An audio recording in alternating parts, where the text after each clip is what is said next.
guuldarada Liverpool halkeeda ay ka sii socotay niyadjabka Anfield wali muusan istaagin ciyaartooyda lacagaha badan laga soo bixiyay wali maysan ismuujin Arne Slot wali wuxuu ku jiraa maalmo madow ah taageerayaasha Liverpool garoonka ay ka baxaan ciyaartu aan dhamaanin difaacayaasha horyaalka waxay u tahay bilow kii ugu xumaa sanadkan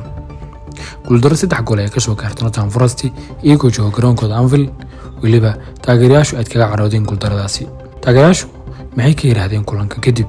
yaana lahaa mas'uuliyadda guuldarada taageerayaasha Reds ayaa muujiyay dareenkooda kadib mid ka mid ah kulamadii ugu leeytay sanadkan kooxdu ay ciyaartay Reds waxay wajahday guuldaradii labaad BLka xilli ciyaareedkan Anfield kadib bandhiga Zaraha oo Nottingham Forest muujisay kuwa ku hogaaminayo ama hogaaminayo tababari hore Everton Sandage inkastoo ciyaarta ku soo bilowday xadii ka mid yihiin Isaac Salah Alisson ugu soo laabtay tan kooxda Slot ayaa la daalaa dhicisa culays iyo xoog jiraanada Forest gaar ahaan markay weerarayaan ciyaartooyda Liverpool ayaa garoonka baxay oo madaxa kor u haya kadib bandhig liita bal taageerayaashu si gaar ah u niyad jabeen difaaca dhexe Ibrahim Konate ka lagu bedelay hoggaanka tiika qaybta labaad taageerayaasha si degdeg ah fikirkooda ku soo bandhigay baraha bulshada mid kamid ah ayaa yiri Konate wuxuu kamid yahay difaacyada ugu liita horyaalka xilli ciyaareedkan ma jiraan difaacyo badan oo saf koobaad ka liita run ahaantii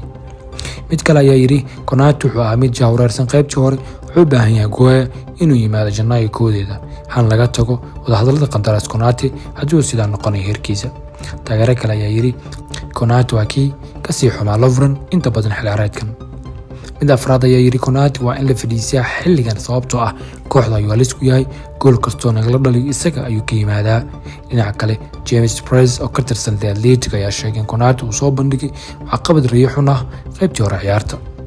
Konate waxaa si joogto ah loola xiriirinayay inuu wareegayo Madrid iyadoo qandaraas Liverpool uu dhacay June 26 wuxuuna xaq u yeelan doonaa inuu si soo dhaca la galo Los Blancos kama kor formo suuqa Leipzig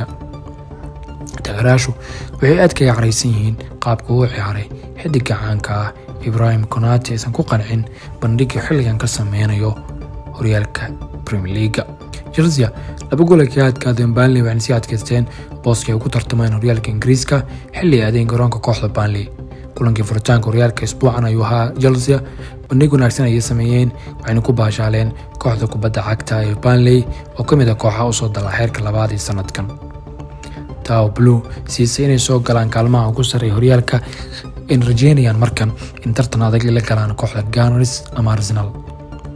dhinaca kale sheekooyinka qaybka Barcelona si ku meel gaar ah ayaa u qabtay hoggaanka horyaalka La Liga